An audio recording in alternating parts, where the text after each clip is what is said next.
We haven't walked down the fake stairs in ages. Fake? God. Fake. Sorry. Good morning. It is Tuesday, the 7th of March. You're watching Ireland AM. Yes, you are. We're rolling you out of the right side of the bed with a best-selling author, a DIY design guru, and, of course, a tasty treat in the kitchen. Coming up after 8, she's received rave reviews for her latest chilling tale. Multi-award-winning author Liz Nugent dropped by. The book is so good. Really looking forward to talking to her in just a little while. Also here to teach us how to relove our spaces. This is one for you.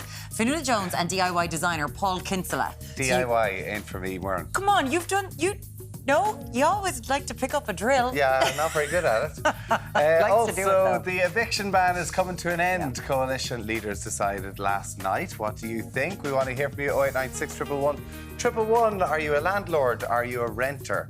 Let us know. We want to hear from you. Absolutely. Alan, what else is on the way today? Like, they had that meeting last night. How is that already leaked? That was supposed to be a private meeting. Was there a statement after it, or is it just leaked? Alan. Leaked. Are you having a laugh?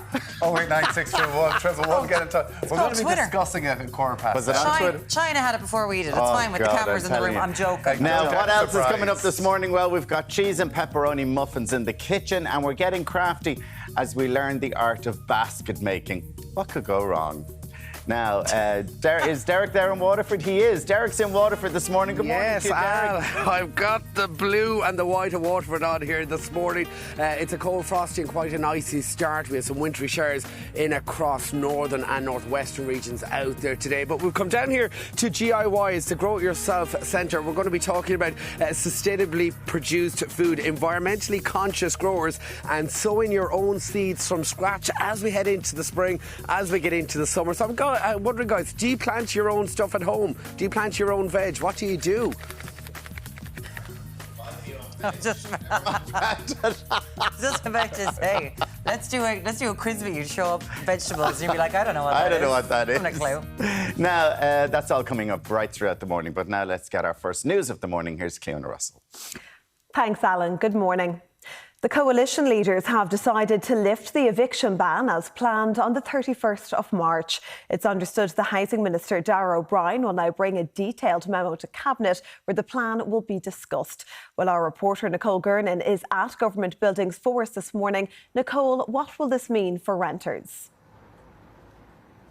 Well, Cleona, I suppose if you're a renter and you want to take one positive from this, it's that there's not going to be an immediate cliff edge, and this is built into the legislation. So the vast majority of renters won't actually see it kick in until the start of June because of those provisions that are already in place. It's also understood that the government is planning on introducing other measures, such as giving renters the first refusal to buy a property if their landlord is looking to sell, and additional measures such as tax breaks for landlords and for renters as well. However, an awful lot of these might not kick in until the budget time in October, and this is unlikely to appease many opposition TDs and homeless and housing charities who say that an awful lot of these measures should have been introduced when the eviction ban was still in place, and they say this is inevitably going to lead to more homelessness because there just simply are not enough rental properties on the market, and then in addition to this, building of new properties didn't sufficiently ramp up while the eviction ban was in place. However, it's understood that the government was keen to end the eviction ban as planned on the 31st of March because it says that more landlords are leaving the market, which is in addition contributing to that rental crisis, and also because there are an awful lot of people coming back to Ireland who are unable to move into their family homes as they once would have been. But as I say, this is likely to face an awful lot of criticism from opposition TDs, homeless and housing charities, and perhaps even within the government as well, as some Green TDs have voiced their opposition to it too. OK, and Nicole, separately, we're also hearing that Dublin Airport will have counter-drone technology in place within a couple of weeks, and that the Transport Minister, Eamon Ryan, is to bring a memo to Cabinet today. What more can you tell us about that? Yeah, that's right, Cleona. So, I mean, Eamon Ryan has faced an awful lot of criticism about this as well in the past number of weeks from airlines and from passengers and opposition TDs as well, saying that this counter-drone technology should have been placed for a long time. There's been 6 incidents over 6 weeks, 2 people before the courts already who would be facing very stiff penalties if they are convicted, but that doesn't seem to be deterring people. So it is clear that this counter-drone technology is needed, as it is in many other countries. However, it will be a number of weeks before it is up and running, and there is some discussion at the moment as to who should take ultimate responsibility, with the DAA saying that they don't want to take long-term responsibility for it. Nicole, thank you very much for that. A man in his 60s remains in Garda custody in connection with the death of an elderly man in Castlebar, County Mayo. A murder investigation is underway after the body of John Brogan was found in a burnt-out house at Pheasant Hill, just outside the town, on Sunday evening. The discovery was made by firefighters after the blaze had been put out. It's understood the 83-year-old victim had been shot a number of times. He had been subject to a Garda investigation in relation to allegations of abuse, but at the time of his death, he had not been convicted of the allegations made against him. Motorists are being advised to take care on the roads as a status yellow ice warning remains in effect for the entire country this morning. The warning is in place until 10 a.m. An ice warning issued for the entire country. Met Éireann is warning of hazardous conditions due to freezing temperatures, including icy stretches on roads and paths this morning. Parts of Munster and the north were due sleet and snow overnight, while the rest of the country is also experiencing low temperatures. Some travel disruption is expected this morning due to the adverse weather.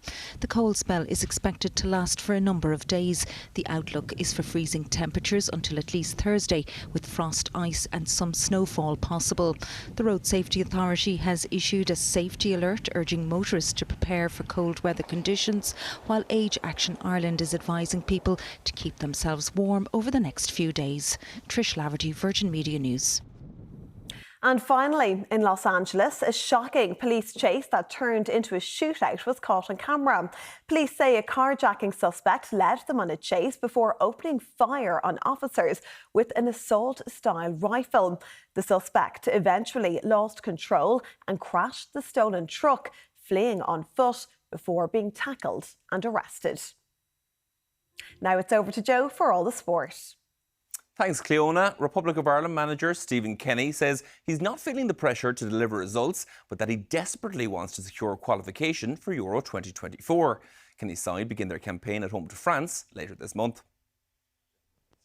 Stephen Kenny in relaxed mood with just weeks to go until the start of the Euro 2024 qualifying campaign and a meeting with France at the Aviva Stadium. Huge anticipation about France coming World Cup holders in 2018. Finalists lost, penalty shootout away from being double World Cup holders, and they come here in March in a couple of weeks' time. And we've been building our team for the last 2 years. I suppose with this campaign in mind, do you at all feel the pressure to deliver the excitement, but also to deliver the results as well?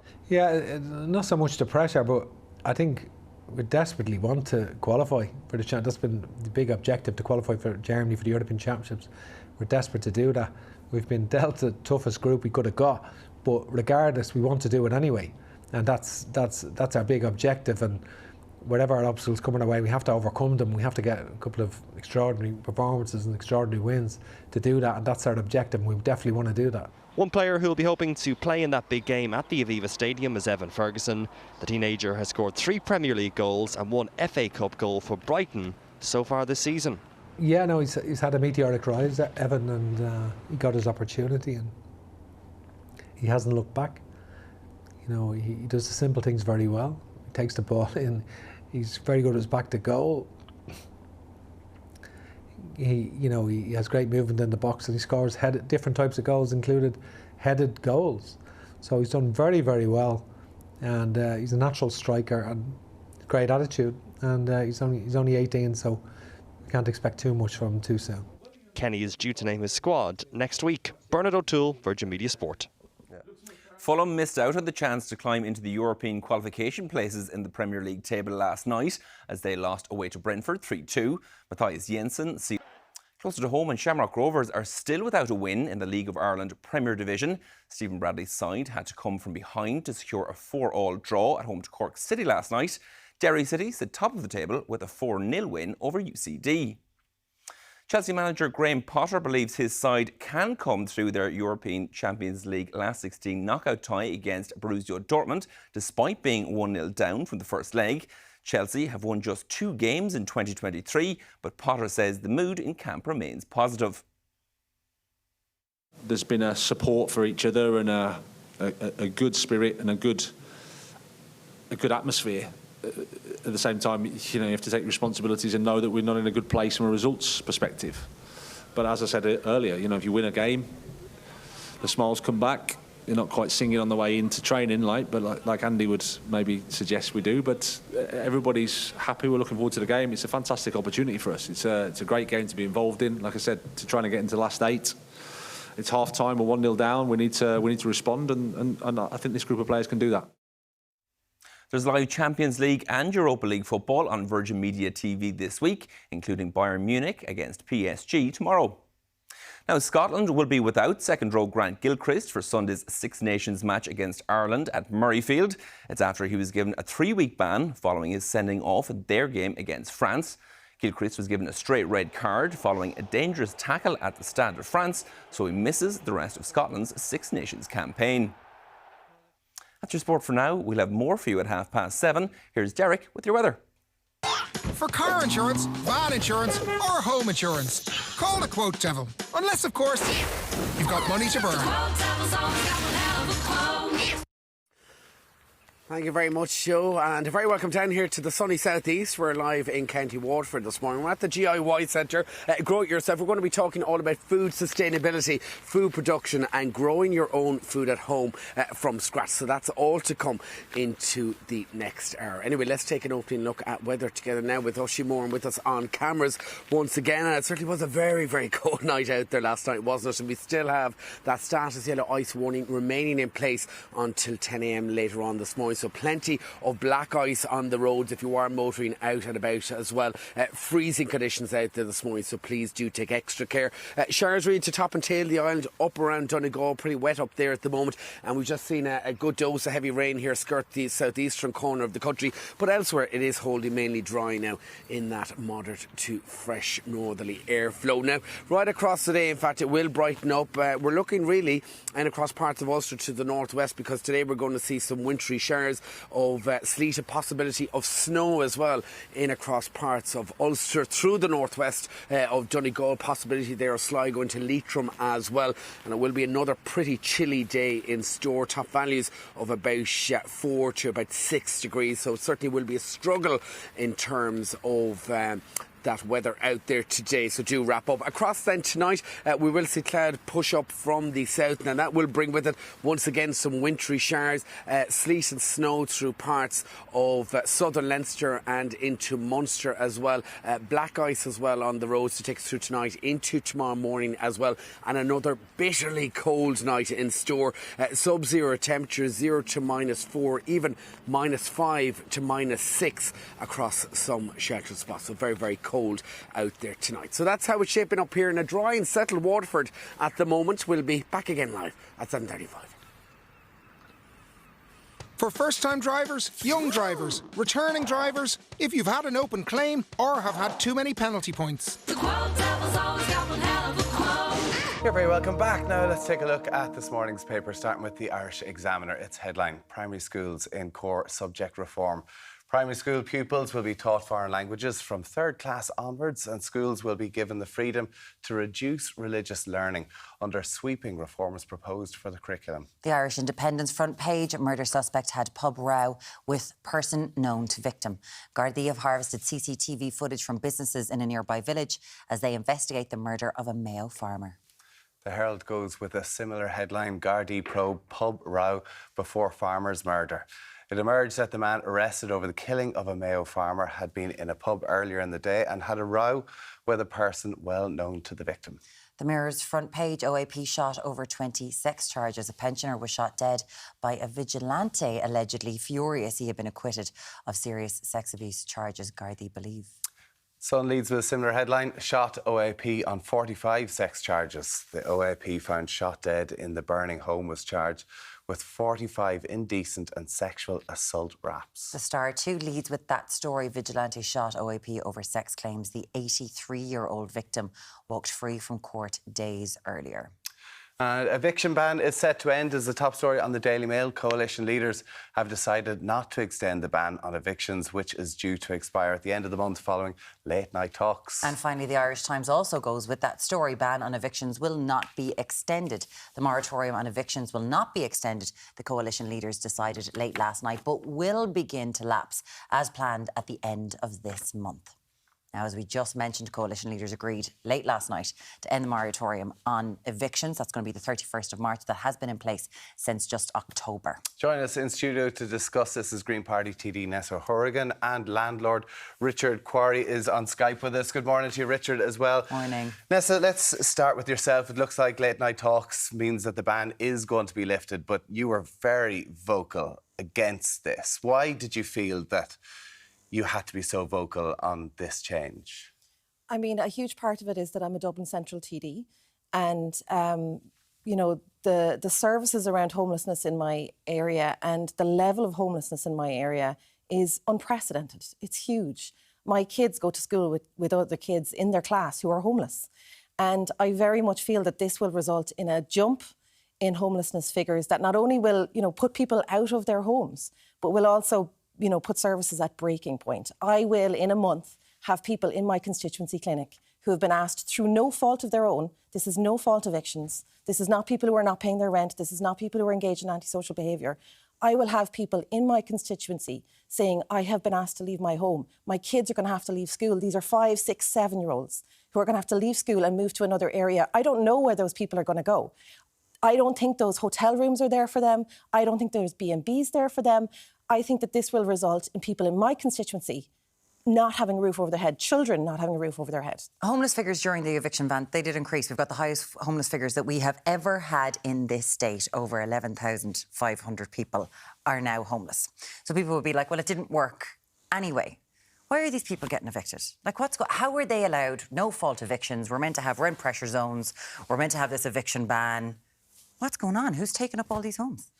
Well, we don't have enough homes. I suppose that's the first thing to say. And the eviction ban was never a forever proposal, and it can't be because of our constitution. People have property rights, and that's fair enough. And certainly I wasn't suggesting that we make the ban permanent. What I was suggesting, though, that we should look at the eviction ban almost like first aid to a patient. We're in a crisis. I'm in a crisis in my constituency. It's first aid, and while we take another few months, let's do the kind of the radical surgery that we need to do to make this make sense. So things that we could do, for example, is to take away sale as a reason for eviction. So in Ireland, the absolute standard is that you evict people and then you put your house for sale. The market's high right now. A lot of landlords do want to leave the market. They could sell to the local council and keep people in place, but also there's no reason to evict people.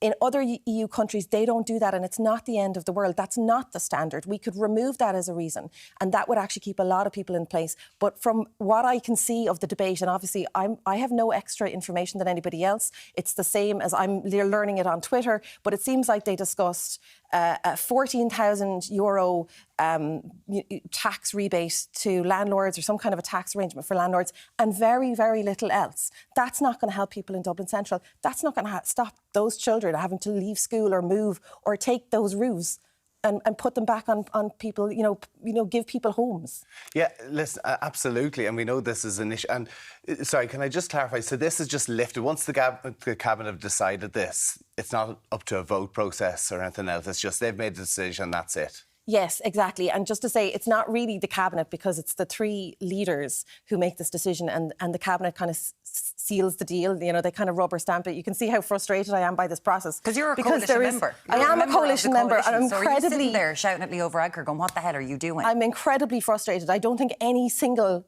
person, those three men in that room, thought about me sitting in a constituency clinic and having to talk to a mammy who has no roof to put over the head of their child. And I am incredibly frustrated by it. And I don't think that this decision reflects Green Party values. And I have to say, I don't think anybody in that room, and I'm including my own Minister Ryan in this, was speaking up for those families in that room. Yeah, I can imagine, though, from a landlord's point of view, and we bring Richard in on this. I mean, Richard, I'm sure as a landlord, for you, it feels like the government, like they're passing the buck onto the landlords in this, instead of maybe trying to fix this homeless crisis in other ways. For you, you have been a landlord for 10 years now. You have two properties that you've kept empty. Why have you done this? I have two properties that are coming onto the market, and they will be available to rent, and I can't rent them. I'm no longer going to rent them out, and they're going to have to be sold because it makes no business sense to rent them. Why can't you rent them, Richard? Sorry, can you explain that to us? Okay, I can't rent them because it makes no business sense. It makes no business sense because when you have a rent cap at 2% and you have inflation in my world now tipping at 20-25%, because landlords' costs are not the inflation for us is building materials and maintenance.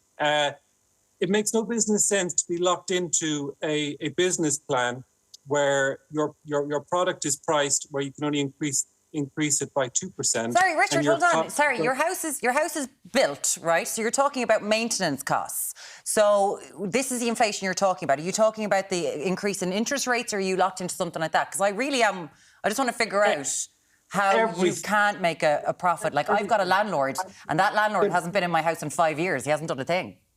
Okay, well, look, I'm not talking about your landlord. I'm talking about me as a landlord.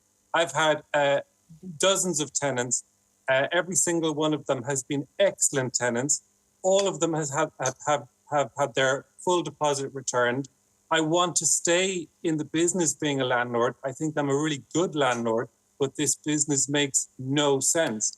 The future of the idea of staying in business where your comparative return goes down against your costs going up, it makes no sense. And I want to bring back the cause of this. The cause of this is precisely the policies that the government has pursued for the last 15 years. Everybody told them, if you bring in rent control, there will be less availability. Some landlords, have a business head on them. They're not going to continue in business that has no future. That's one reason why I don't want to put these properties on the rental market. I asked Neasa about this because you can see, listen, a property owner, a renter, a landlord, it's an investment business for them as well. So is it up to them to have to worry about this? Like, they have to try and make sure they can look after their own money. And when the government are maybe having U-turns and telling them they can't make their own decisions, like, you can kind of see both sides, can you? I can see both sides, and I think we are starting to see homeless charities identify the fact that small-scale landlords are leaving the market, and that is a problem. And you are correct in saying that is a result of government policy over a number of decades. And this is more of it. This is more of relying on the private sector to do something that the state should be doing. But let's be realistic about this. Rents are some of the highest in the EU. There are some people in my constituency who are paying, more than 50% of their income to pay rent. And that is absolutely not fair. That's not sustainable. What's that, Richard? You're going to scare more landlords out of the market by bringing in the exact regulation that you're hoping to enforce, as in selling a landlord a property with a sitting tenant. That investment value that a landlord might have a mortgage on, if he bought it for 300 grand, it's only going to be worth 100 grand if he can only sell it with a sitting tenant with rent control. It's a dead business. It's a dead future. And I'm actually really concerned that if the government doesn't stand up and admit we've made a monumental mistake adopting rent control and all of the very pro-tenant legislation that seems on the surface a good idea, but all of the experts have said you're going to actually reduce the supply. It happened in the 70s in the UK. There was nothing to rent. After that, we don't have rent control. Now, hold on. Can we just?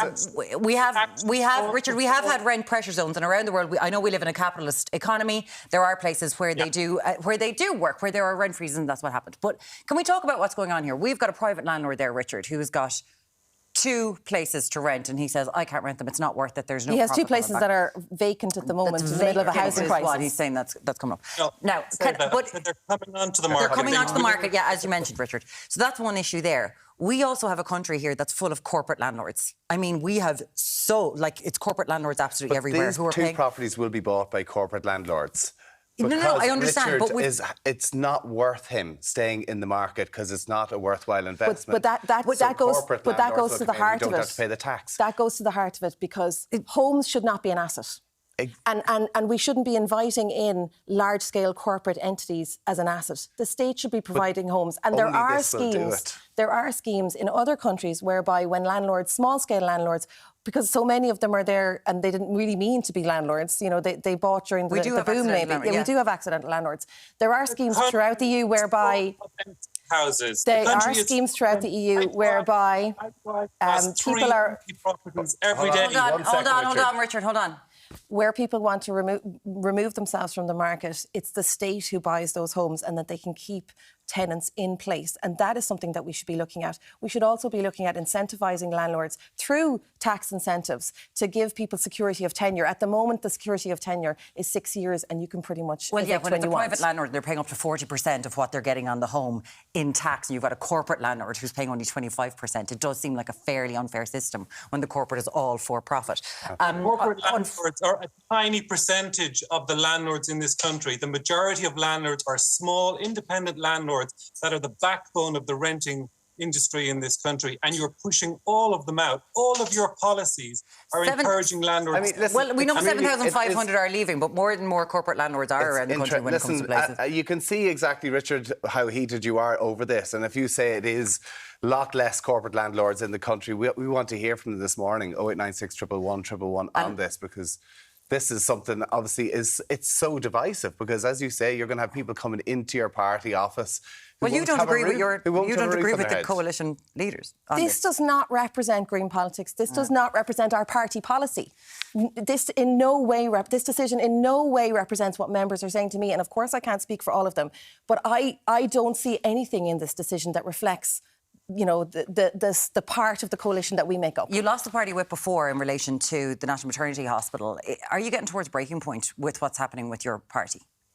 Above my loyalty to a party, and I am a Green politician through and through, I believe in green politics, you know, in a kind of a global sense.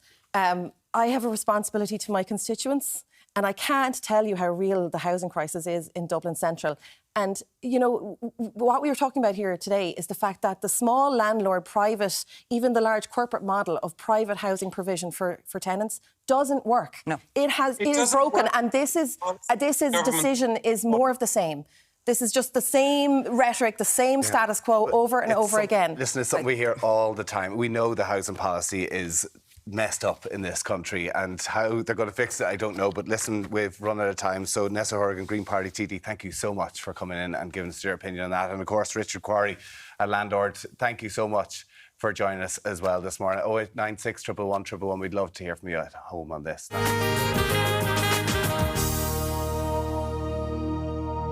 Welcome back to Ireland Day. I'm here to round up the major stories appearing in this morning's papers. It is Newstalk's Anton Savage. We have just done the eviction ban. Yep. Some fiery chat there, but there is also on the front of all of the papers, like so many of the papers this morning, this is what happened outside Castlebar with the murder and the burning of the house. Yeah, this is John Brogan, whose body was found in his house, the house that he used to share with his brother until his brother died in 2017. This is in rural, outside rural Castlebar.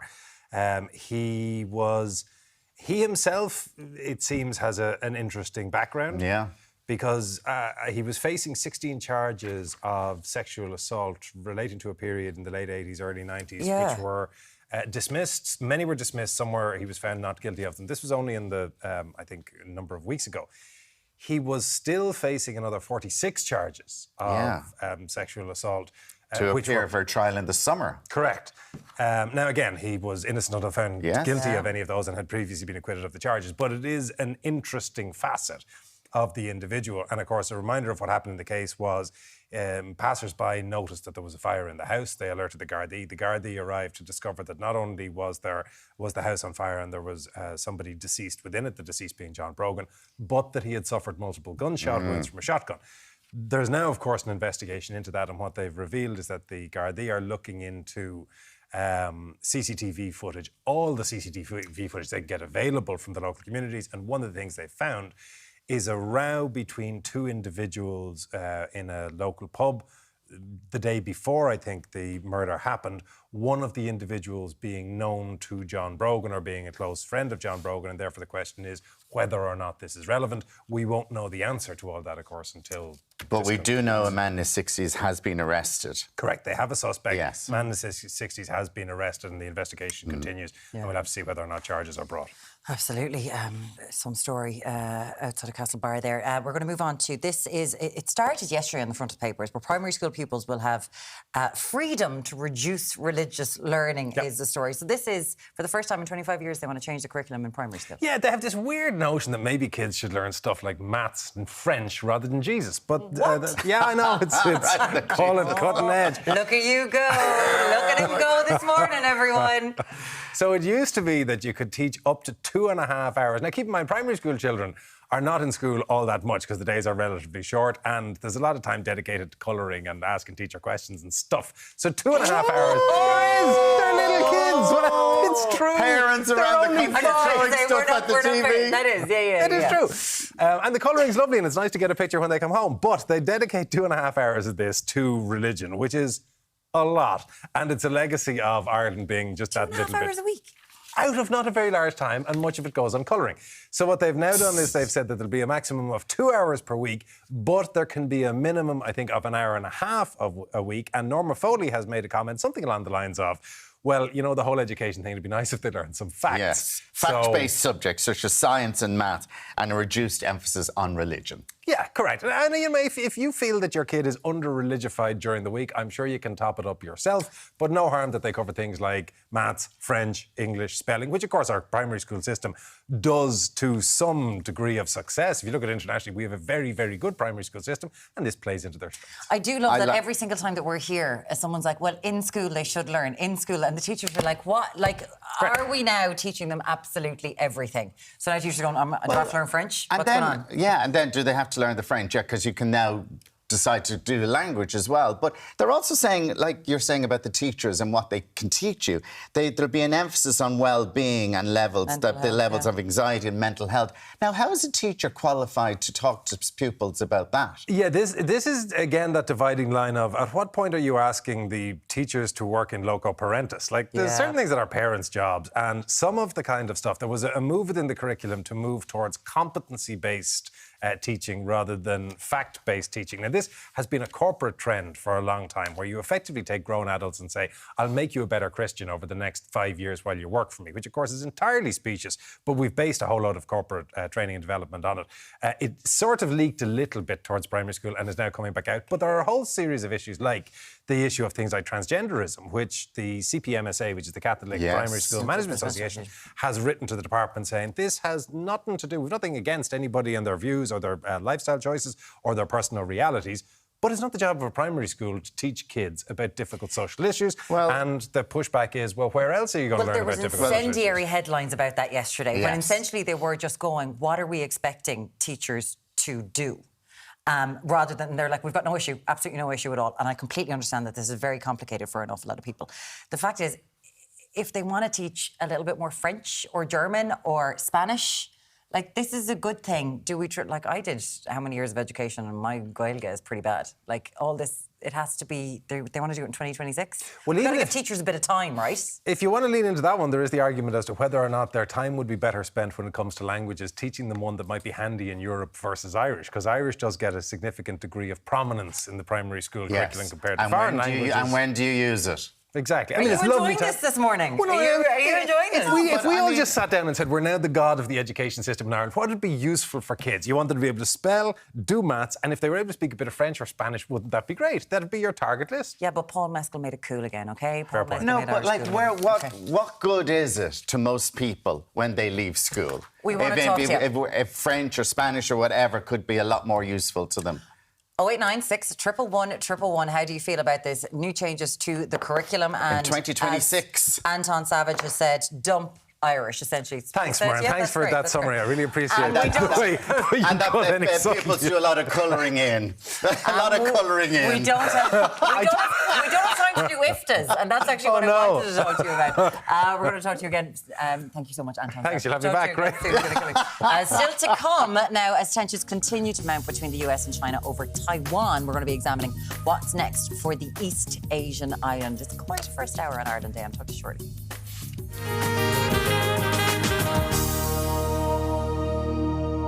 Welcome back to Ireland Day, and a.m. now as Taiwan warns the world of continued provocations from China.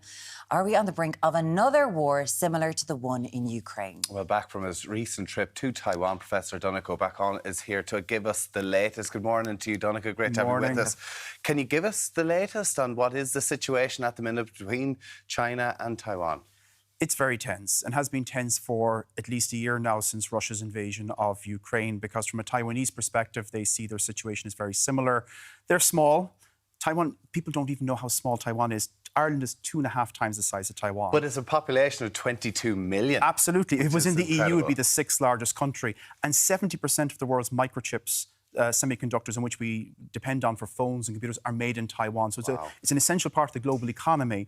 But they're worried that they're a small democracy. China, of course, a huge authoritarian neighbour.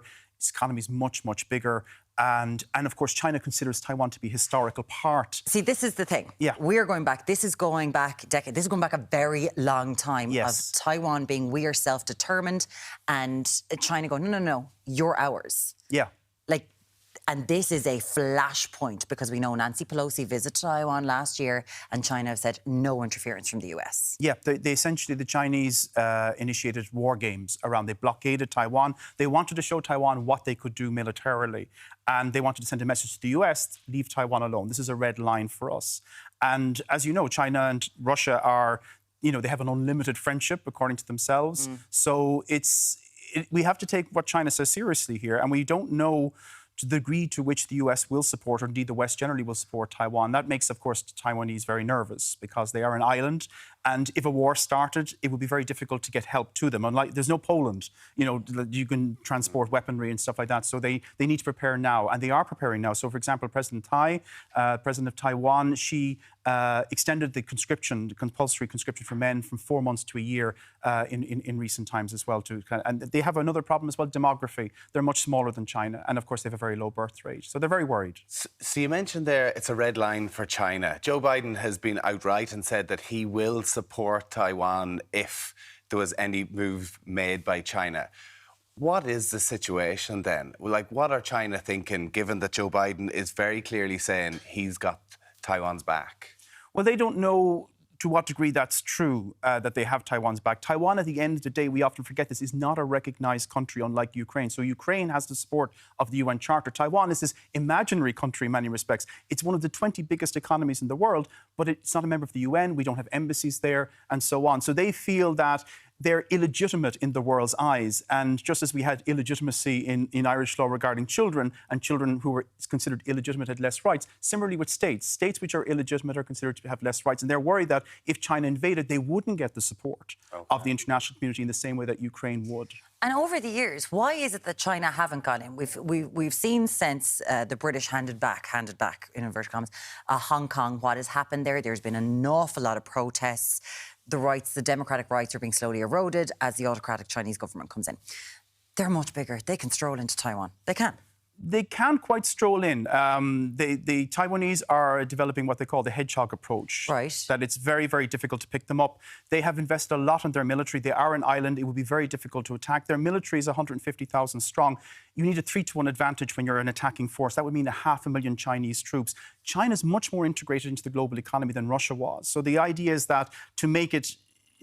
In Taiwan, the message I was getting continuously from all sectors was, we don't want to defeat China, we want to deter China, we want to stop a war breaking out. And the message from Ukraine is, you have to deter the aggressor. You can't, when Russia first invaded Ukraine in 2014, the response from the West was anemic. It wasn't robust. So their message is, you have to send strong signals now, which, going back to the question about Biden, that's what he's trying to do. He's sending the signals now before anything happens. So he's learned that lesson. Absolutely. You were just over there. You've spoken to the people they're trying to deter. Where do you see this going in, say, 3 to 5 years' time? Well, rather than where I see it going, there has been opinion polls in Taiwan about where they see it going, and a third of the population see war with China within 5 years. That's very large, but 70% say that they would take up arms to defend themselves because, again, like Ukraine, they are a democracy. Democracy is very deeply entrenched in Taiwanese society. And the way that China approaches this is that because China is not a democracy, they feel that it can be handed over. It doesn't matter what the people in Taiwan think because, of course, in a dictatorship, it doesn't matter what your own people think. But there's contagion that's happening throughout the world now. There's been an awful lot of sabre rattling from lots of countries. Like, But what makes Ukraine and Taiwan very similar in this respect is that these are, as President Tai pointed out, the president of Taiwan, these are the front lines between autocracy and democracy. So Taiwan, you know, it has Japan, it has South Korea. These are the democratic fronts, but it has China. Similarly with Ukraine, it has Russia and Belarus. So that's why the tension is there, because these are the fault lines between aggressive authoritarian states and democratic entities. I mean, it's really frightening. It really is. Really interesting. Professor Donnacha Ó Beacháin, thank you so much. We look forward to hearing from you, I'm sure, very shortly as well. Get in touch with 0896 111 111. We've loads more Ireland M coming up after this short break.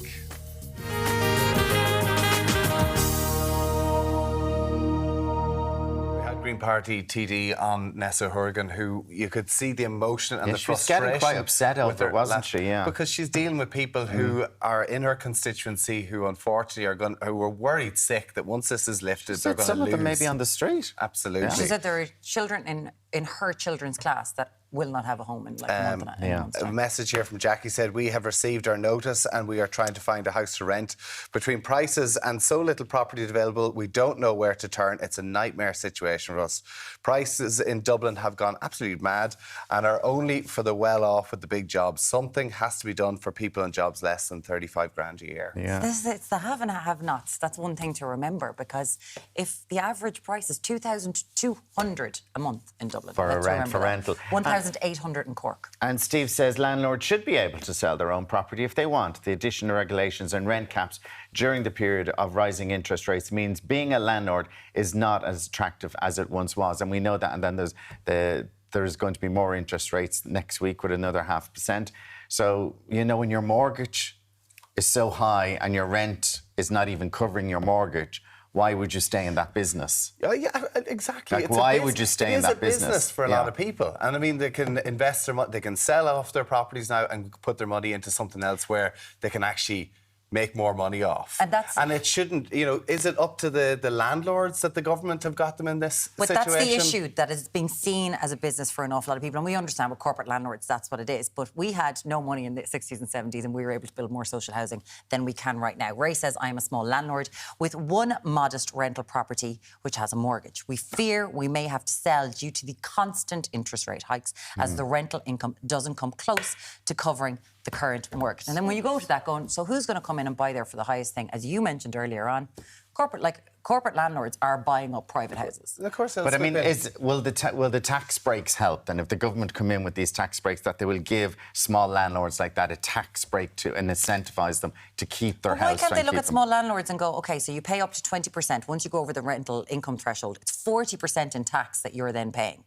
Why can't we go, can we deal with that? Because corporate landlords are only paying 25%. We have a huge amount of text on this, huge amount of text. Mark, just stop the drama about eviction bans. Tenants are highly protected. The government has to incentivise people to rent out properties, not punish them even more. Listen, do keep those text messages coming in. We've got all sides, 0896 111 111. We'll try to get through to more of them as the show goes on. Yeah, because coming up after the break, I'm really looking forward to this. Best-selling author Liz Nugent is here to chat about her brand new novel. We'll talk to you very shortly.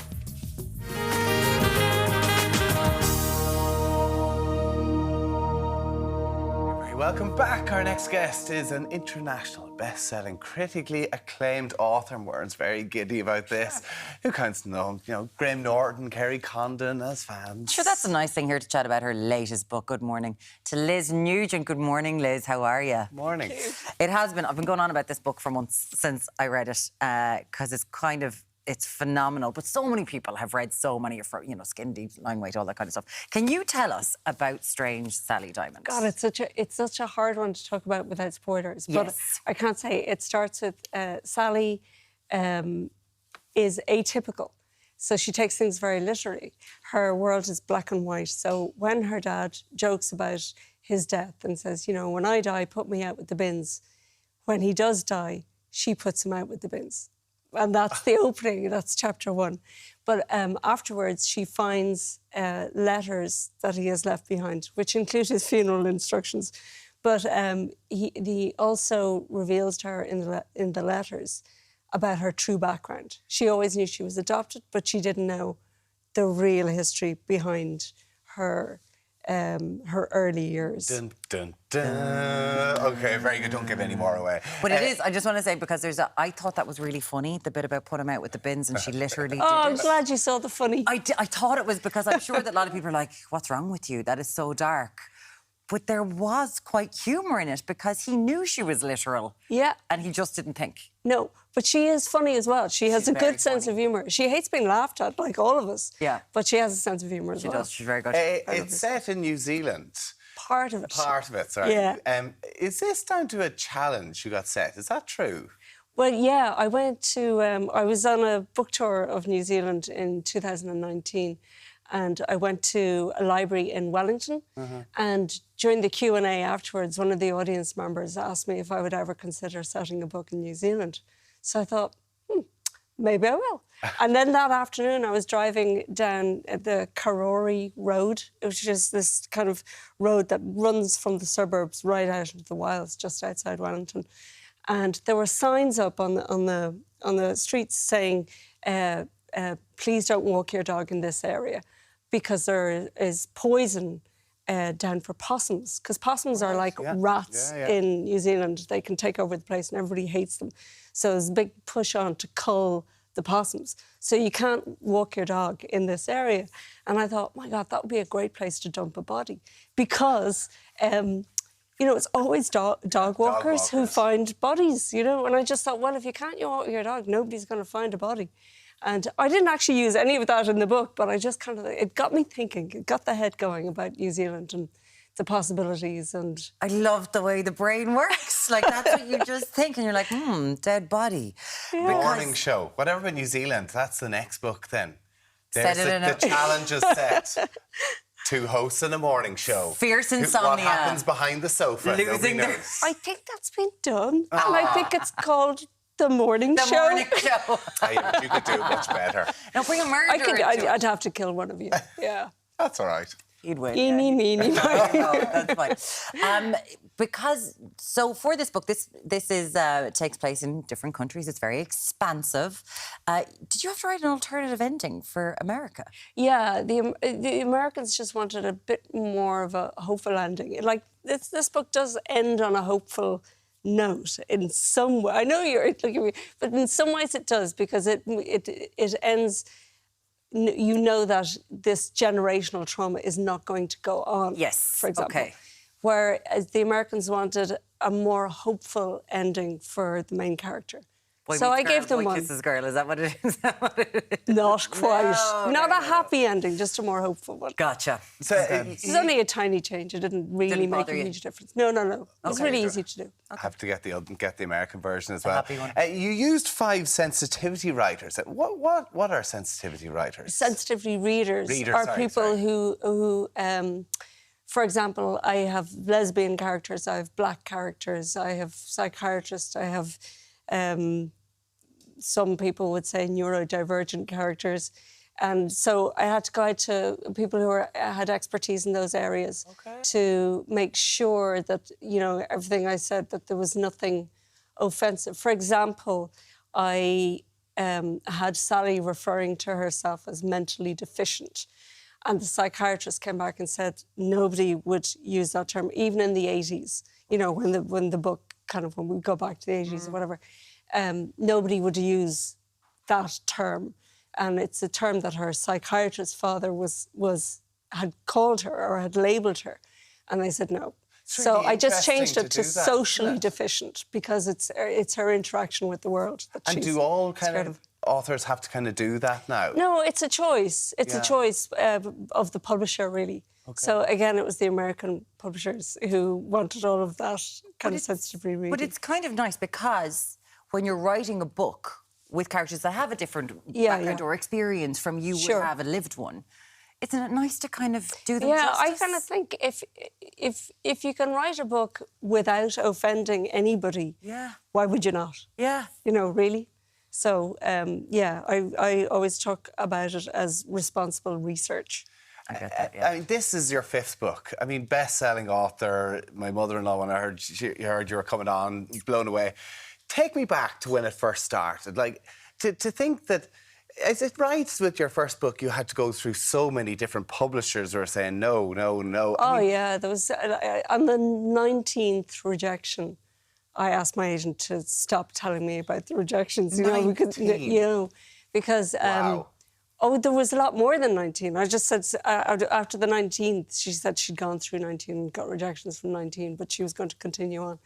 And she's a warrior, Marianne O'Connor. She's just brilliant. She just kept going until she got a yes. But she said she never got so many near hits as opposed to near misses, because the editors wanted the book, but then when it went to their marketing departments, marketing people were saying, well, we don't know what this is, because it's not really crime and it's not literary enough to be literary, and it falls between two stools. So they didn't have a box to put it in. Yeah. But then I guess Gone Girl and Girl on the Train came out, and they were the kind of domestic noir stories that I tell. So that, I think, opened doors. But you also kind of created your own space. Like, I certainly think with this book, it hasn't really been seen before. It does feel very new. Oh, I hope so. Yeah, like really, really, really fantastically new. Thank you. It's so unbelievably, it's so good. I thought we were going to spend most of our time discussing how many siblings you have, that you get blown away by the fact that you've got so many. 8.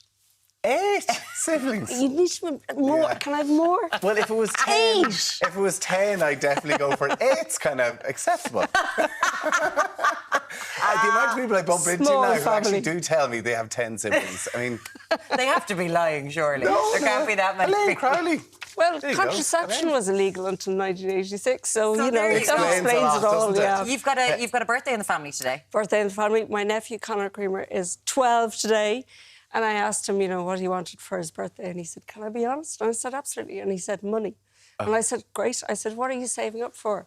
And he said, a house. Oh, good. He said, I want to move out. Well, you need to start. I think he should be Minister for Finance. I just appoint him now. So we just have to start. So the confirmation money has to go in, and you'll be able to get a house in 20 years' time. He's on the ball. He's the funniest. I have to ask you about your night out with Kerry Condon. How did this happen? No, it just happened. It was a mutual friend's birthday, and we went out for dinner, and then we ended up back in our house up till like 3 a.m. or something, just chatting. And she's a lovely person. She's really nice. What an exciting week or so ahead she has as well. I know, and I think she's brilliant. Yeah. I mean, she was fantastic in Better Call Saul. Absolutely. And, you know, she was in another series, I think it was called Women on the Verge. Sharon Horgan wrote that, Yeah. And that was fantastic. And, like, I just see her now, like, she won't be in a supporting role again. She's a star now. You don't win a supporting actress role and continue to play supporting roles. Yeah. I think she's going to be a star. And Paris Fashion Week yesterday with Louis Vuitton. I mean, she's there. Really? Oh, she was, yeah, Louis Vuitton pants and everything. She's gone to that big upper, time now. upper echelon. You have to get on to her again for the next time you go drinking again. Oh, she'll be like, let's go. I don't, like, she's not my best pal. Do you know what I mean? I don't have her phone number or anything like that. It just, it was a good night. It was a good night out. But I don't want to overstate that we're, you know... Her mum can text in and go, I want to meet Liz Nugent. Tell Liz to go down to Thurles. I'm not going to the Oscars with her or anything like that. It's going to happen all the time, though. Like, is this going to be optioned? Is it going to be turned into a series? Strange Sally Diamond. Fingers crossed. Yeah? I don't know. Because it hasn't... It happens in kind of... Because it's not out in America yet. So my American kind of film agent, CAA, probably won't send it out to streamers and to broadcasters until, I don't know, until just before it comes out in America. So I don't know, it's all about timing. They're very careful about all that. I don't know who would play her. Kerry Condon would play her. Kerry Condon could be Strange Sally Diamond. She'd be amazing. Oh, yeah, because she can look really young. And oh, my God, yes, she can. Now, just to let you know that you are going to be interviewed by Sinead Crowley in the Pavilion Theatre in Dunleary on the 26th of March. So you'll be there having the chats, and you can book your tickets on paviliontheatre.ie. Sally Diamond, just out. Strange Sally Diamond, Liz Nugent's latest brilliant book. Thank you so much for joining us. Thanks Pleasure a million. to chat to you. Thank you, Liz. It's just so good. Read it. You're going to love it. with us now. It's all about the blazer this morning. It is. Lorna, how are you doing, Lorna Duffy? Good morning. We're going to kick it off straight away with Kerry. Yes, going to kick it off. So we're talking all about those power blazers. Obviously, they're a key staple for spring. So we've got lots of different styles, how to dress them, casual everyday and super smart casual. So obviously we are going for this beautiful, sort of smart casual, sort of dressy look on Kerry this morning. So first off, our outfit is from the Style Market. The blazer, again, so it speaks for itself. Tweed, it's absolutely beautiful. It's a nice structured blazer as well. Obviously, pink is very much a big colour for spring, summer. We've got that nice sort of almost subtle pastel shade in. So we're going for the Coach vibes, but also the Victoria Beckham vibes here. Really, really nice. Then we've also teamed up with a very nice lace cami top. So it's one size, so it's an oversized one, so we've tucked it in, but again, it's quite handy because you can kind of obviously didn't want to tuck it, have it out, have a nice kind of flowy if you kind of wanted something not so sort of tight. Really, really nice. And yeah, we've teamed it up with Liz Hurley's time to shine. Her white jeans will be coming out very soon. The white jeans. That's one thing I'm what like. What do you think of white jeans? I personally love a pair of white jeans. Now, not when I'm wearing tan, because that's obviously going to be a disaster. But you cannot go wrong with a nice pair of crisp white skinny jeans. These are absolutely beautiful. Nice high waist, nice high waist and lots of stretch as well, as you can see. And again, even coming into summer, you can roll them up, throw on a pair of sandals, throw on a down jacket. Lots that you can do with a nice pair of skinny jeans. And then with the blush absolutely beautiful. And then, of course, a nice pair of leather blush pink shoes. And obviously, as you can see, the heel is not too high, so it's quite practical. Nicely which matched. is always a good thing. So we've a beautiful set of pieces here from a Dublin-based jewellery called or online store called Gilded Snow. They have really nice sort of everyday pieces, but also smart casual pieces. Obviously, your earrings, lovely pair of silver huggies, bit of sparkle, little lightning bolt as well. Very, very cute. Really nicely sort of adding to that look. And then we've got a lovely little bracelet and a ring to match that bracelet with a little bit of sparkle as well. Again, I just think a little bit of sparkle just finishes off a look, especially because it's a little bit more dressy as well, this look with Kerry this morning. Thank you so much, Kerry. I do love a tweed blazer, I must say. So that went from tweed, and the next one is the spring must-have with Ursula today. So now we're going for a bit of ruche detailing with our blazer. Jackets that the sleeves are like that. Yeah, so it's kind of like they look like you pushed them up and folded them, but you haven't. That's basically how they look. So ruche detailing. Absolutely, we'll get you a ruche detail. We'll get you an Alan. You'll get to that. I'm going to get you Pinterest. You understand. So absolutely beautiful. Again, slightly longer style, so more of a long line blazer. Bit of padded detailing on the shoulders as well, which is another really, really big trend. Kind of going for a Zimmerman vibe here. Again, those pastel shades, obviously we're looking at our pinks, those lilacs, those lighter kind of purple shades are very much in at the minute as well. Okay. Absolutely beautiful. And then it's going with this dress that is the pleated dress with the big belt. Just lovely. Did you put that belt with I it? did indeed, Alan. So you're doing your little style thing. That's exactly it. So we kind of zhuzhed up our dress, shall we say, a little bit with that belt. Again, it's really nicely elasticated. Dress. I mean, it's just beautiful. Any kind of special occasion, an upcoming race day, a spring wedding, you name it, that is the perfect dress with or without the belt. The dress is actually quite elastic, it does cinch in quite nicely as well. And we just added the belt just for, you know, a little bit of gold. And matching the belt with the shoes? Exactly, to match with our beautiful gold strap sandals. Again, a nice kind of appropriate size heel, I'm going to say. So it's nice and comfortable. So if you're at a wedding and you're dancing around, you're not going to be in pain. So it's very, very practical. And the jewellery then? And then we have some beautiful, and again, more little bits of sparkle again. So we've got another pair of beautiful little hug earrings. We've got sort of a moon star style huggy there with a bit of sparkle. Lovely little necklace there as well. And then we've got this beautiful little very nice. Ursula, that is beautiful. Gorgeous. Thank you so much for that this morning. All about this pops of colour. Back with us now. So we're going with all of the sunset ombre vibes. Another big, big trend. We've seen in Cosmo, Vogue, the sunset ombre vibes. Have you shoved the sleeves of this up, or is this one of these other ruchy yes, things? I have. Very good point. So because we have a similar blazer, we're going to show you the two ways. There's two different ways to do it on. Two different ways. Okay, so, there we go. There we go. So this is beautiful. So again, we've had our ruche detailing, we've had our sleeve style blazer. Now we're going for nicer down, slightly more formal. So slightly more formal. All depends on preference, Alan. All depends on preference. Absolutely beautiful. So again, obviously we're going for more of a structured look here, more of a long line blazer. Again, we've got that padded detailing on the shoulders as well.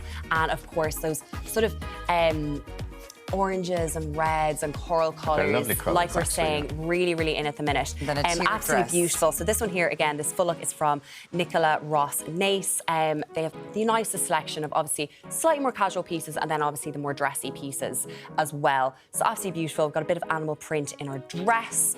And I just think like the overall detail and style of the dress is quite nice. You've kind of just got like that really sort of the kind of playful frill detailing. And again, it's a little bit elasticated on the sleeves there as well. Obviously, you can button up. And the little drawstrings also. And you've done the quite crossover nice. shoes, different yes, sandal? we have a different style. So we've got our two kind of simple straps, and now we've got a slightly fancier, more fun strap, shall we say? That's sort of nice, kind of bronzy gold, and a slightly higher heel if you feel like being bold. If you feel like being bold. Bit dancer. And then we've got for gold jewellery. And then we've got some silver. beautiful, yes, we're moving on to the gold. So Little Details Ireland, they have the nicest selection, again, of everyday pieces, but also sort of more glitz, glam, special occasion pieces. I love the heart. Lovely. I love the little hearts, and they have a little star in there. They're just very, very cute, kind of huggy style as well.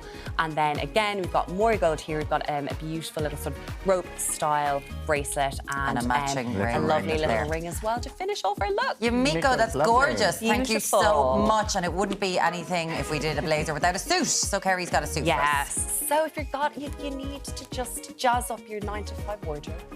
You've got a few boardroom meetings, maybe you're going to an interview, a nice black power suit is an absolute wardrobe staple. So, and also we've had a lot of bright colours. Some people are terrified of bright colours. If that is you, we have the beautiful black suit. Lovely. So again, all about the structure. You know, we're very much going for that sort of Dior, Louis Vuitton vibe here. We've got the padded detailing. Obviously, we had our other one rolled up, so now obviously we can kind of go for the slightly more formal look. Really, really nice. And again, it's a nice lightweight blazer as well. Obviously, we're coming into hopefully after the snow we might be having this week. And we've got the Obviously, cigarette slightly warmer. trousers. Yes, and we've got a essentially, that go in. really nice pair of cigarette-style trousers. They're really just complimenting all the right places. And the waistline is actually quite nice and elasticated as well, which is quite good. They are sold separately, are they? Yes. You can buy them separately. That's exactly it. So really, really nice. Again, lots and lots and lots of sizes available in that. And obviously we've kind of added a little pop of colour with our lace blouse in there as well, just to brighten it up. Of course, you could go with a typical white blouse or shirt, crisp white shirt if you wanted to. And then I love these ports as well. They're a nice sort of suede. Beautiful. Port. Really, really nice. And then our jewellery again. If, for example, maybe you are not using this as an office look and you maybe wanted to go a little bit more jazzy with our accessories, we've got a beautiful pair of earrings, a little bit of sparkle, a nice little necklace to match as well, and then a very simple on the ring. Thank you, So there we go. Lovely. Thank you, Lots of Kerry. different styles. I Thank just want you them very all. much. Beautiful, Lorna Duffy. Thank you Thanks so much for that. coming in this morning. Now, after the break, we're going to be joining Deric in Waterford as he learns how to grow veg at home. See you in a few minutes.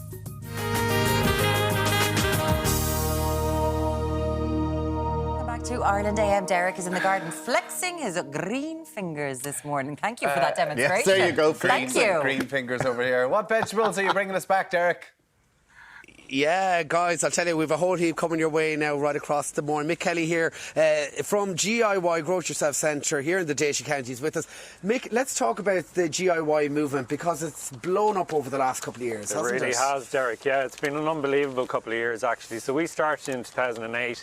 We're not-for-profit, started here in Waterford, and we're all about getting people growing food as a way to live a bit more sustainably and healthily. And around 1 million people take part in one of our programmes every year around Ireland, so it's been incredible. Now, I suppose COVID really was your breakthrough moment because a lot of people started to grow their own veg from scratch, didn't they? Absolutely, yeah. I think when people were kind of stuck at home and, you know, feeling a bit uncertain about the world, food growing is such a brilliant way to kind of feel a bit, you know, feel like you're taking control a little bit.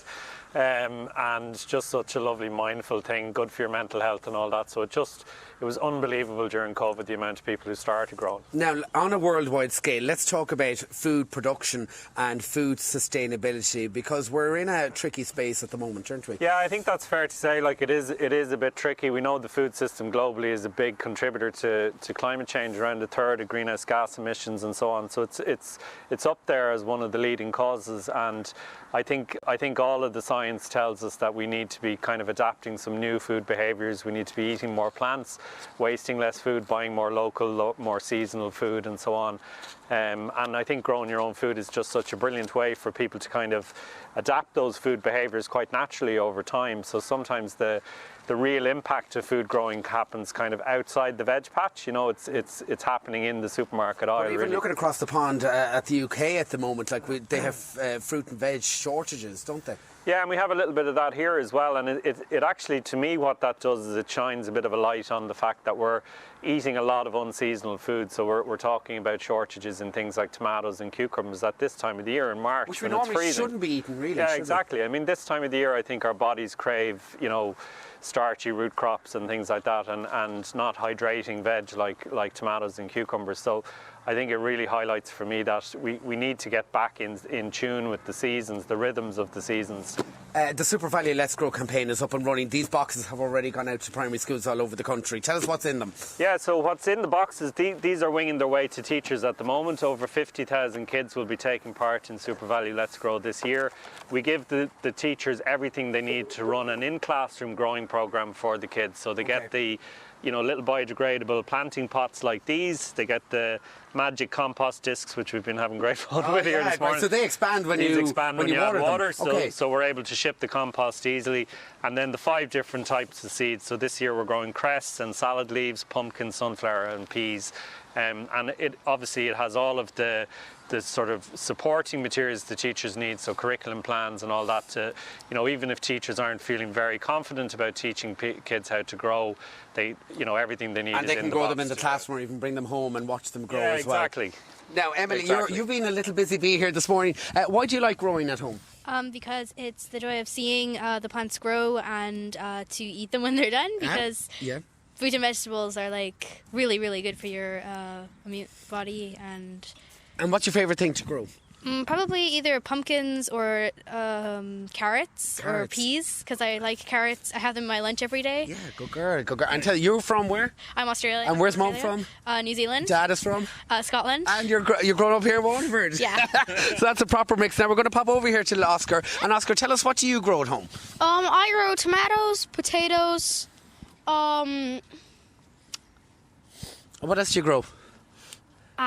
Oh, other little bits. But I know you're a big fan of spuds. Yeah. And tell us, why do you love spuds so much? I really like potatoes because you can just have 3 of them, plant them. The next month you'll have tons of them. You tons of them. And you like to make chips. And what else do you make? Do you like spicy wedges? Oh yeah, I like spicy wedges. And you like to grow them from start. And where are you from? I'm from Tmore. You're from Tmore, but Mum and Dad are from? My dad's from France and my mum's also from And you've got an American accent. So there you go, Nickelodeon TV. Mícheál cé go bhfuil tú? Yeah, agus tá tú an Gael Scoil Naca Seo? Se Tomé. Agus anna tú in rud a fós tú fós? Níor méid fós mar tá siad fós ag fós ach tá méid súil go mór le iad ithe. Agus cé the bhúntóir? Múntóir Dara. Is you want to give Múntóir Dara a little big wave this morning? Go mammy hugger, me and mahagad. Agus Decky, tá tú freshen in Gael Scoil? Tá. Agus cé go bhfuil tú, an tú go ma?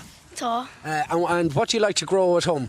I like to grow spuds, tomatoes, onions, and I got lots of fruit trees as well. Apple trees, plum trees, and I got cherry trees. But just before the cherries get ripe, all the blackbirds come and eat them. Oh, there you go. So you have to mind them and keep them safe. Anyway, a gardener in the future. Where can people find out more online, Mick? Yeah, loads more information. So even for schools that didn't get a pack, they can download all the resources and so on. supervalueletsgrow.ie. We'll also have kits in stores, in Super Value stores around the end of March. So if you want to try some growing at home, you'll be able to do that in there There as you well. have all those resources online as well, guys. You can check them out on their socials too. But for now, all our little busy bees here this morning in Waterford. Back to you in the studio in Dublin. A great idea, isn't it? It is a Just great to idea. get kids growing vegetables. I mean, and so you can buy the kits in store. Might try that. No, I probably won't. I've tried to grow it before, but You my definitely- carrots were like this big. They were tiny West time, yeah. But I'd love to grow potatoes and stuff. He wants to pave over all his grass. He doesn't want any grass in his house anymore. No, I just want to put a decking in. Oh, sorry, decking in. I want a new game show where we just send Deric out to children and try to guess where they're from with accents. You're American, are you? Are you American? You're Australian, your parents are from. I enjoy that. Now, on the way in the next hour, we are delving into the world of repurposing and upcycling to make the most of your home on a budget. It sounds nefarious, but it's not. Yeah, and Catherine Leyden, the queen of baking, is in the kitchen and we're having cheese and pepperoni muffins. Tommy's devoured about 7 of them. I've had a load Yeah, already. you have. We're also going to get a lesson in basket making, which supposedly is a big trend on TikTok. We'll see you very soon. Supposedly. you're very welcome back. As I'm sure you saw in the news there, they were talking about the coalition deciding last night that they were going to remove the eviction ban. Therese has just said, why should landlords stay in the business that isn't making any returns? They aren't a charity. The government needs to step in for those people who don't have homes, and landlords shouldn't be footing the bill. Well, that's true. And Anne said, how can landlords not be making a profit with the rents they're charging? 2 or 3 grand a month, astronomical. They're just greedy. Interest rates are going up as well, mortgages and whatever else. But a lot of landlords aren't charging that as well. It is a mean, for an awful lot of people. Now, we're also talking about the primary school curriculum. For the first time in 25 years, it's going to be changed. Currently, you teach 2.5 hours of religion a week. You can drop that down to an hour coming up in the new one. And we're like, what should they be doing? They want to bring in more math subjects, more science subjects, and perhaps an European language. And here's a message from Sheila. And she says, I'm a primary school teacher, and I can tell you there isn't a single teacher in the country who teaches religion once a week, not to mind once a day. That's just quite interesting. Interesting. Yeah. You find other things to do with your time. It was part of the curriculum. Anton Savage was saying that about Irish, and they should be really stopping teaching Irish as well. Noel said the Irish language should be an extracurricular activity with a more beneficial European language being taught from infants instead. And Martin says so many people knock the Irish language just because they don't speak it. It's one of the only things that is unique to us, and people should be encouraged to speak it at every opportunity. So two sides. So what is it? So Irish, they're being told they can learn another language, is it? Yes. From third class, whatever. 2026. They want to bring in the opportunity to bring in a European language where primary school teachers are going to... Irish stays. Okay. The Irish will stay, but this is what they were saying. We were talking about also teaching about mental health and different things like that, and transgenderism and all that type of thing. We're going, well, how do the teachers, since when did the teachers become counsellors? Oh, yeah. 100%. Totally. That's what Deirdre And say thanks for the dose of reality in relation to expectation levels of what teachers can do. Adding more to an already overloaded curriculum is counterproductive. It would be lovely just once if the Department of Education asked teachers for their opinion on what could work. At the end of the day, we want the best for all our children. Well, that's the frustrating thing is because it's the unions who are meant to be asking the teachers what they want, because it's the unions that are going to the government to discuss this. And then you go and talk, we get the teachers on here and ask them, and they say, we didn't ask for that. Oh, no, so many teachers do not support the unions. Exactly. So that's the frustrating thing. So the unions are telling everybody, oh, well, this is what the teachers want. But then you go and ask the teachers, and the teachers are saying, well, I wish the government would just ask us. What we want. So very frustrating that is, of course. But let us know. It's quite interesting. Irish language as well and religion. Do you know what? It's going to come up again, no doubt. 2026 we'll be talking about. And thank you for all of those messages. We appreciate it. Coming up next, we're going to be talking to Fionnuala Jones and Paul Kinsella, who are here to talk with some top tips on making your home without breaking the bank. See you back here in a few minutes.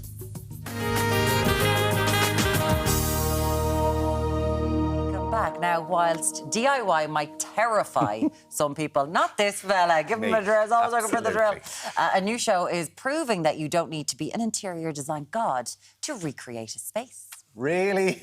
We're going to find out. We're going to make you do something. Before we chat to Fionnuala Jones and Paul Kinsella about Relove My Space, here's a sneak peek at this dynamic duo in action. So the leaf is very delicate, and at the minute it goes near the wood, it'll adhese itself, and you're just brushing it very gently onto it. It doesn't have to be perfect. Can we look at Paul's and then look at mine? You're getting really stuck in. What do you mean? Just a bit of gold there. Oh. It's just my natural aura. She's gold encrusted here this morning. Definitely crusted, not sure about gold. I love the way she's straight down the camera, just being like, hey, it's my aura. It's my aura. That's just the way it happens. Fionnuala J, we've been trying to get you up in the morning to come onto the show and rob you from the 6 o'clock show for ages, so it's a pleasure to have you here. Pleasure's all mine, delighted to be here. And Paul, our DIY expert, can you tell us about this show? Are you into your DIY, or was it more you're there learning as Paul's teaching you? Certainly there learning, I would say, but I think that's kind of the beauty of the show. I was very much a blank slate going in, very afraid of DIY, thought it was so inaccessible, really didn't know where to start. So they roped me in, and Paul very much showed me the ropes and showed me that it is absolutely possible, even if you are a dunce like me, to be honest. So you're DIY not dunce. that bad now. I can paint. I can paint pretty much anything now. You're so. crusted. Yeah, I'm crusted. You're not that bad. Not that You're bad. not great, but you're not that She's bad. a great paint holder. The show speaks for itself. I think there's a lot of like supervising and looking and Paul sweating and working very hard and being like, "Get away from me, please." I mean, I was flat out. Because you've been sharing your upskilling and everything for a long time on social media. Like, where did you get the love for DIY and interior design? I suppose it started with my mum. My mum did everything around the house, and then I just wanted to do things myself. So I just made loads of mistakes, learned from the mistakes, read blogs, watched other influencers do stuff, and kind of just that's where it developed from. Because the thing is, this is work. Like, you know, I watch the videos all the time of the upcycling, and this is what you can do. And, you know, my tiny Victorian home and all these accounts. It does take work, and you have to be willing to get things wrong. Yeah, right? 100%. To go, 100%. this is going to go badly. Yeah, and like I've had so many mistakes, but I share them to kind of allow people make mistakes as well and say it's okay. The worst thing that can happen is you can repaint something. You know what I mean? Or not use something. Yeah, but if you drill a hole into the wrong... You can fill it. Polyfiller, job done. Or hit a pipe. Like, because you moved into your own house last year. Like, so have you tried to put your own stamp on it? Like, have you tried to upcycle it and do your own painting, for instance? Tommy, I've been very busy, so I have a long list. As my boyfriend will attest to, he's like, you've been talking about painting half the house gold for 6 months, and I've yet to see anything gold in the house. But we would have been very like second-hand minded when we were furnishing the house. Like, I'm very, if we could give something another life, then absolutely let's do it. Like, I would say 75% of the house belong to someone else at some point. I'm very thrifty that way. But I think that this is really interesting, because friends of mine who moved home from, we'll say, when you live in Australia, like most of my furniture was picked up on the street. Like, that's just what you do. And then in the UK, mates, they're all, everything is, they're like, you don't buy anything new. Yeah. Whereas here, we're a very new nation, Paul. We're only getting, like, friends of mine were all buying buggies for new until someone went, shouldn't we just be sharing stuff? Yeah, there is great groups. Like, I only found out about the baby swap clothing, and like you can swap baby clothes, buggies. It's massive. Finally becoming a really big deal. Yeah. But like with Facebook Marketplace or adverts, there is people out there who are swapping. Like whenever we moved to house, I gave away all my furniture for free because I wanted them to go to somebody when I was upcycling other stuff or stuff that didn't fit because of actual dimensions. Yeah. I gave away stuff for free, and you can find some amazing bargains out there. Oh yeah, so like Dundee and stuff on Facebook Marketplace. Like there's some amazing stuff out there you can get as well. Like Fionnuala, even like this has been a big part of your life as well. Not maybe in the DIY part, but sustainability, and even from a fashion point of view. Did you give up like buying clothes, or what did you do for that? I certainly didn't give up buying clothes, but I did give up fast fashion. So like mass-produced fashion, what we know from like the high street and online for, I think I ended up doing it for 1.5 years. I took a little break and I've started again, and I'm about a year off it again. So how did you stop buying fast fashion? Just anything, it was just very expensive fashion, said you buy, or how does that work? No, it was... Jeez, Tom, you're making it like I'm some kind of money bags or something. No, that's it. I bought a house and then I bought a house and there's the Gucci. Oh, the Jean-Paul Gaultier. Fast fashion.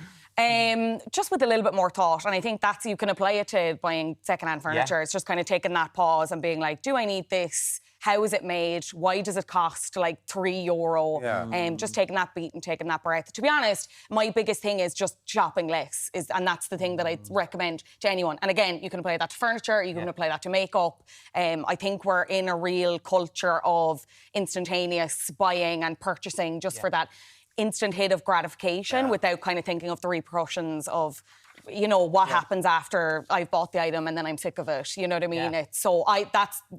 That was the point that I was at, where I was just like, I really love fashion, but my relationship with fashion, like something is not working here. But there is something good, because, you know, just looking at when you go onto something like Depop or whatever, like you can go and you'll see loads of things from Zara or whatever, and you're like, you just buy, you don't have to buy something brand new. It's something that's in the world and in the cycle already. Yeah. It's just, it's quite interesting. Are more and more people, Paul, getting into this? Because I know, like, it is the number one thing I watch on social media, and it is the upcycling.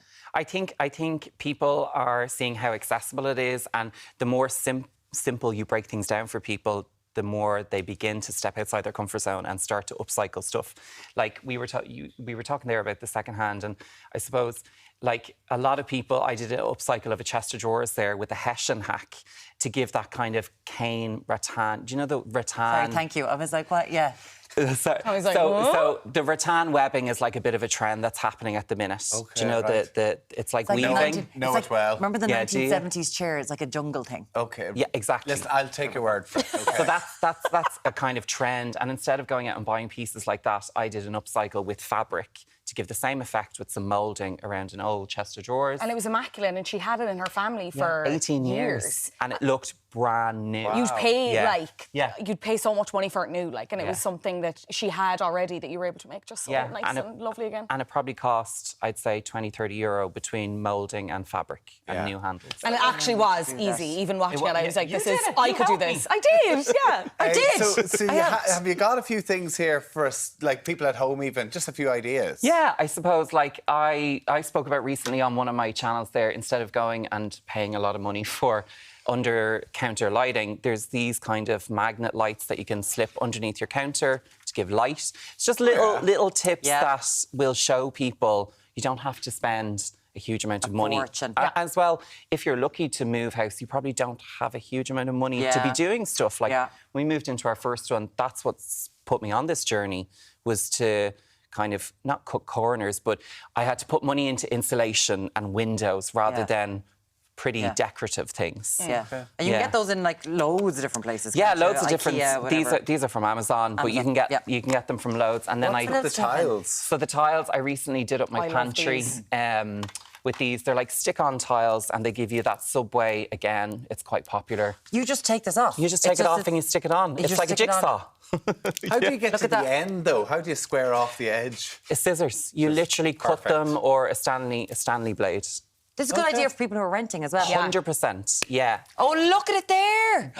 So doesn't that look good? That's yours, is it? Yeah.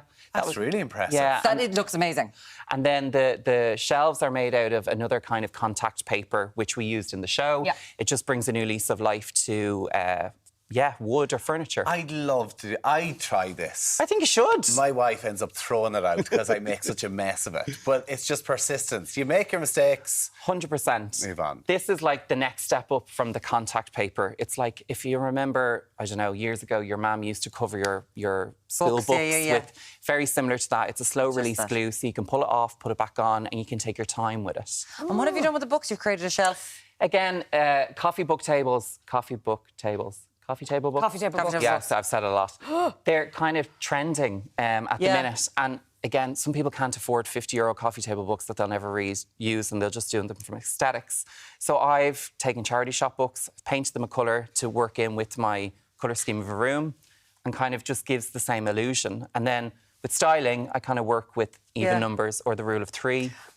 There you go. Look at this. There you go. So many tips. Can you bring him on? You're so all over it as well. I love this. Yeah. She's so good. She's my cheerleader. Listen, your new show, of course it is, Relove My Space. It is available on the RTE Player as well. Listen, congratulations. Great to have you both. Thank you so much. Fionnuala Jones and Paul Kinsella. Thank you. Pleasure. Season 2, him, just for one episode.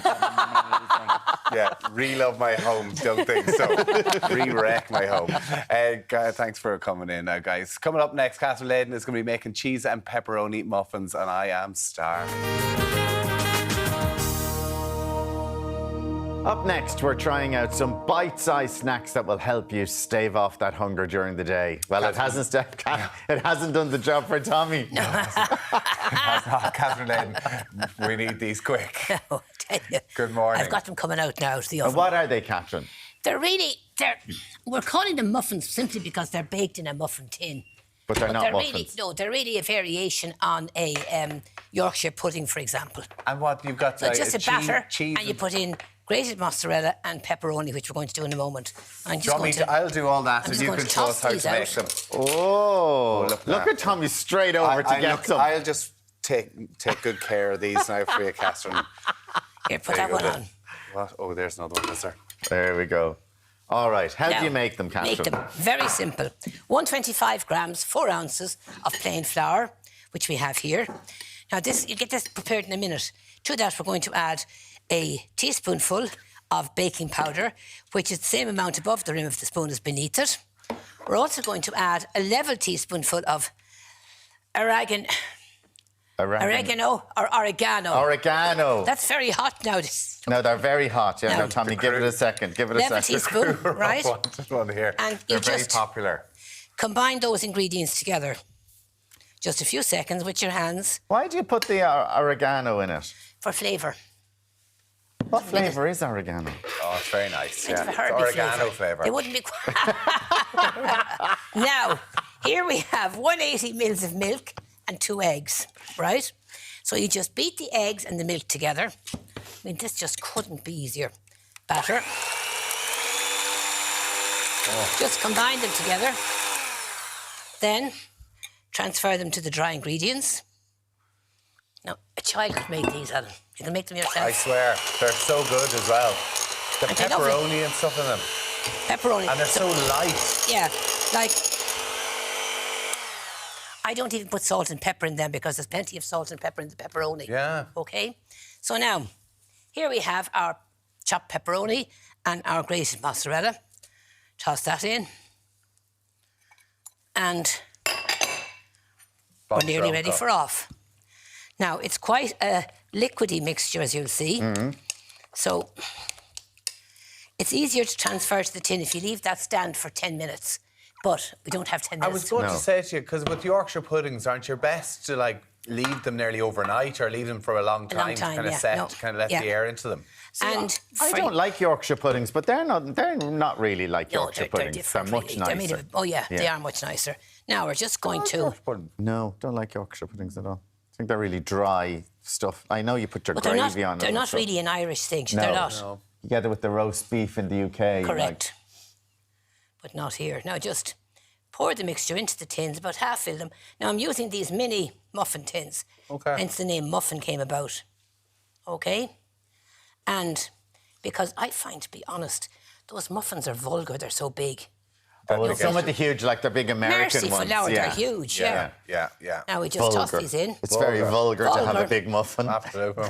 And if you're trying to have a bit of control of your weight, you know, a half is plenty. Yeah. And I'm just going to ease this in. Now, I'd be a little fussier at home now because we don't want it spilling onto the So you tin. only half fill it because it does rise. They do rise. Now, you put them into bake at 190 centigrade. That's 375 Fahrenheit, gas mark. We haven't even got something to wipe it now. And Here we go. tell me, what other alternatives? Would you always have cheese in them? Kind of cheese Always is have kind of a cheese. go-to, and then you could put whatever you want in, a ham or whatever. Salami, Yeah, anything pepperoni. you'd like, yeah. But the pepperoni is nice, the pepper and the pepper and the pepperoni's salt. very good. Now, preheated oven, as I've said, for about 20 minutes, and that's all it takes. Right. And they're done. And there Take they them are out there. of the oven, and you saw what I did. I tossed them. They're Oh, by the lovely. way, you have the tin lightly greased with some oil before you start. Okay. The small tin. OK? Then out of the tin, onto a wire tray, onto the serving plate, and then I normally serve them with dips. Yeah, look, what have you Like got I here? have here now some Jam, is that? chutney. Oh, chutney. It's strawberry jam. Some mayo, chutney, mayo. Here, would you like some? Or some Let me try sour a bit cream of and this. chives. Yeah, lovely. Sour cream and what? Chives. All right. So now try that now. Are Are they you not nicer? having one? Yeah, I am. Aren't they nice or hot? They're nicer. Yeah, they're lovely. Like you Yeah, had, they are you had, lovely. you had the other plate full cold. Oh, no, we be put them fair. in the oven for a while. Oh, you're very, Yeah. very they're well very trained. tasty. Very well Alan, trained. very well trained. So there we are. Any good. They're great for children coming home from school if you want to have them, you know, your eggs and milk beaten, your dry ingredients together, put on your oven and pop them in. They're just so tasty. Aren't they They're gorgeous? so tasty, yeah. Yeah. Pepperoni and mozzarella buns. Buns. I was all day trying to come up with a name for them. Okay, all right. What did you come up with? As- No, I didn't. I come up with bites, I think, today. Oh, bites. Oh, yeah, you did. Bites. Okay. Yeah, bites. Catherine The Leyden, hot as muffins. always, My delicious. pleasure. Thank you so much. My Thank pleasure. you so much. Now, coming Enjoy. up next, we're going to get a lesson in an old tradition that has a resurgence thanks to TikTok. It's basket making, and it's on the way.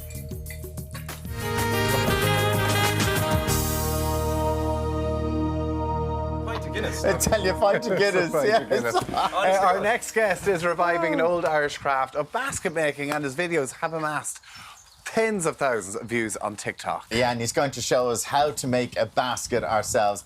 Good morning to you, Tom Delaney. Good morning to you. So, I mean, your grandfather was a basket maker. He was, and yeah.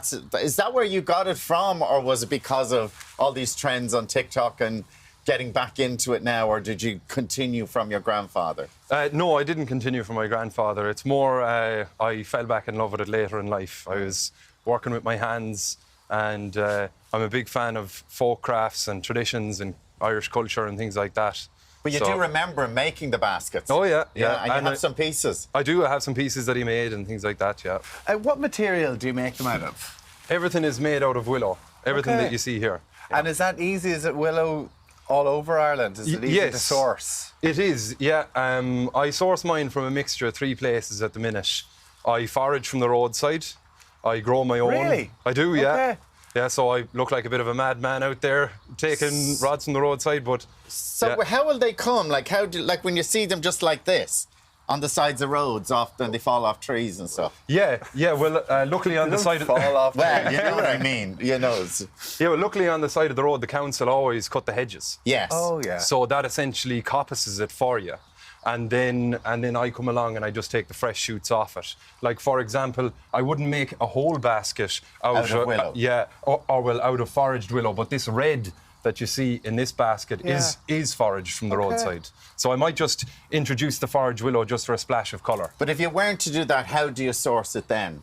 I also grow my own, and I buy off other basket makers as well. Okay. Yeah. So for something like this basket, how long I think you'd look great with that basket. There you go, Tom. Going around Monaghan. Down to the shops now. I tell you, going around Belfast. How long would that take to make? There's about a day in it. Oh, yeah. All right, okay. So you could do it in a day. Yeah, and in most cases, I would have the base pre-made.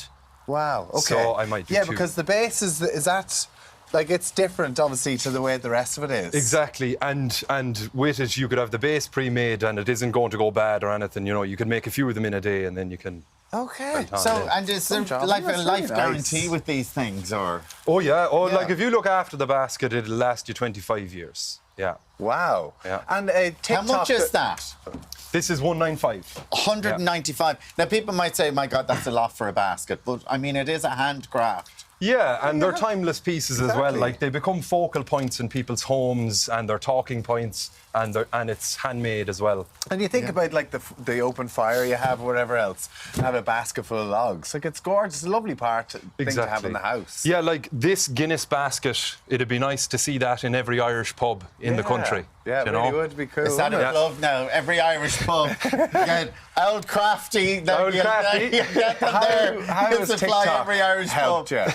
How has TikTok helped your business? TikTok is good, I suppose. It gets the name out there, and it sort of legitimises it in a way. People can see where you make it, and they can see your story rather than just a few photos on a website. And has it become a big trend? Like, are loads of people doing this now? There is more people taking it up, and there is a demand for teaching it. So I'm in the middle of doing a teaching course at the minute to pass it on. Okay, right. That's lovely. Yeah. Like keeping tradition going. What is this here? This thing here? That is a plant support. It's a plant support or a garden obelisk, and it's for climbing plants, so sweet peas or nasturtium flowers or anything like that. Oh, that's lovely, actually, yeah. And what about these? Just other baskets. What are the small things there? Those are bird feeders. Oh, little bird feeders. Now, how much would they be? They're 17. €17. Yeah. So if you want a handmade bird feeder. Good. And I have loads of other types of garden structures and things like that up on my website. And it's Ould Crafty. Ould Crafty, OULD, and I'm on all social media platforms. Will you show us how you do it? You're going to show Tommy, because Tommy's very competitive now. He'd love to get involved. You show me there, right, what we're doing. All right, well, it's very simple. Okay, it's just in and out. So in front of one and behind one. All right, okay. So there you go. Start here. So that's in and out. Yeah, and don't break it. Slow it down.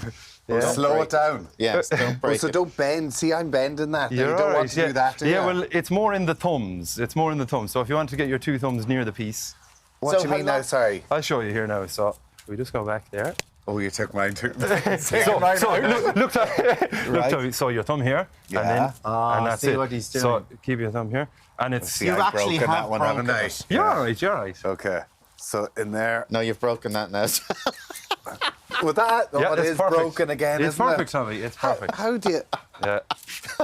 It's perfect, Tommy. It's perfect. Well, we just did an upcycling course there, and I was telling I make mistakes. Like, this How is just long what I would, do. like, so would it be a day in this as well?